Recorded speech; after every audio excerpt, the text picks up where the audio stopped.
Hello once again, my name is Igor, and we continue core people skills training, and now we go to individual behavior part. So we start with psychology, and psychology is about a person. To remind you, sciences aggregate evidence in useful models of reality, and human behavior is our target.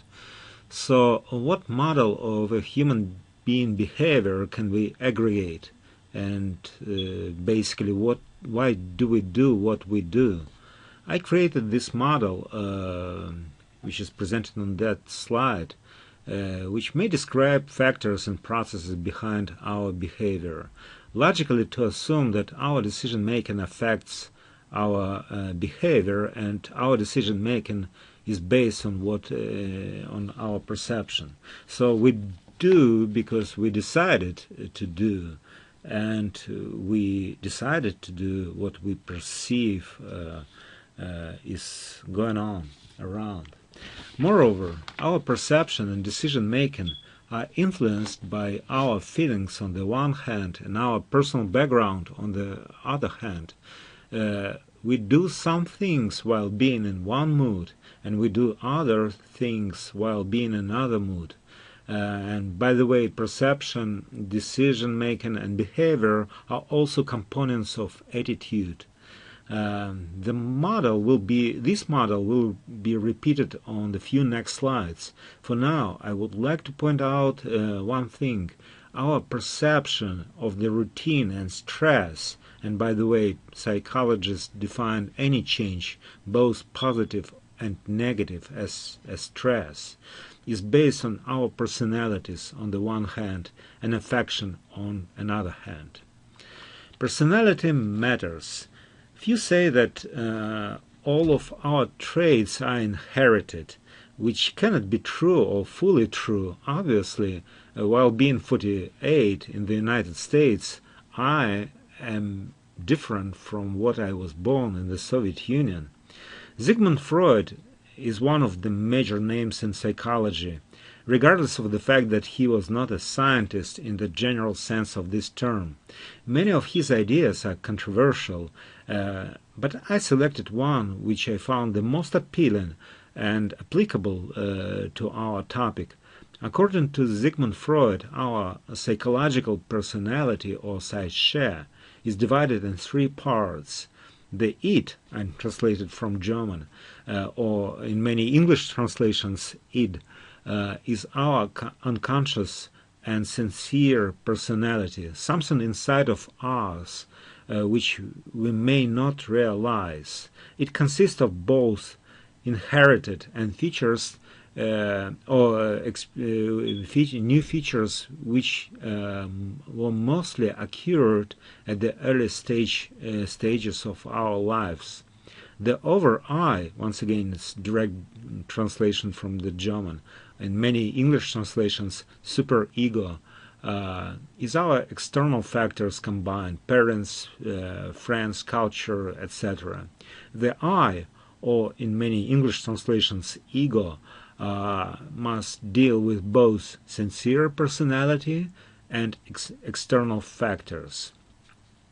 I generalized this model on the right, dividing parts in internally inherited, occurred, and external, while adding one arrow from our personalities to the outer world, since I believe that individuals influence the world while the world influences individuals.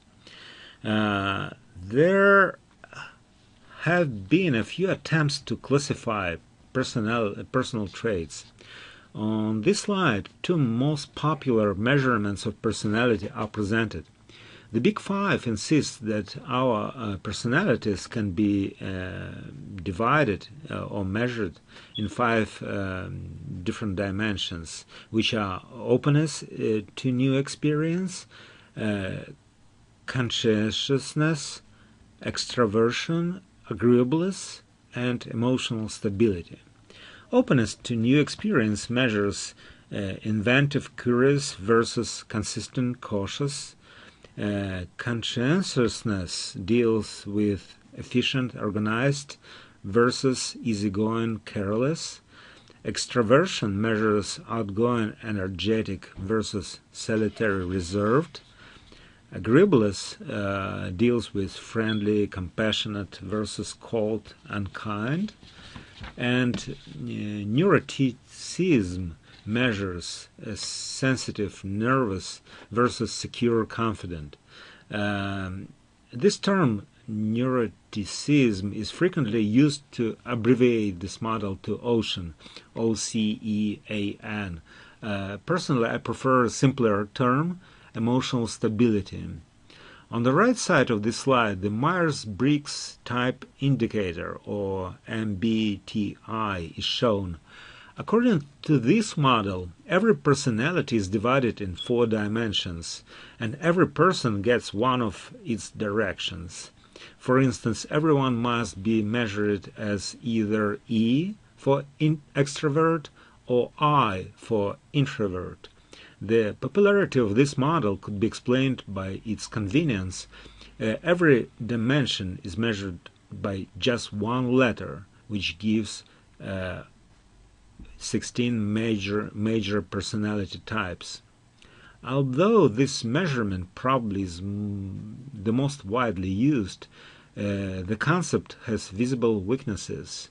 Let's say someone might be equally thinking and feeling, or thinking under one circumstances may be the feeling under others, and so on and so forth.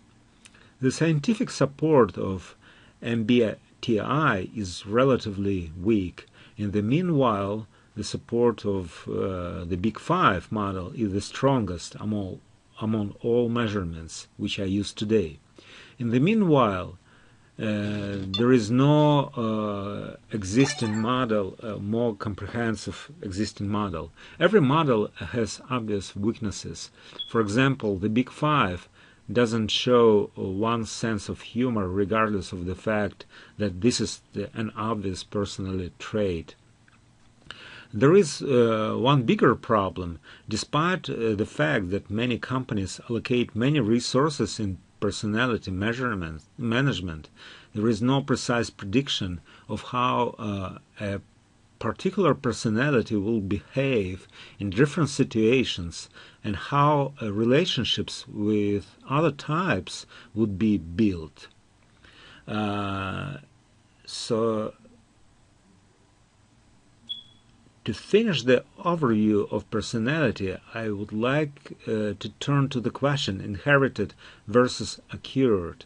Most of those studies, right now I'm talking about studies on the Big Five model, and the most of these studies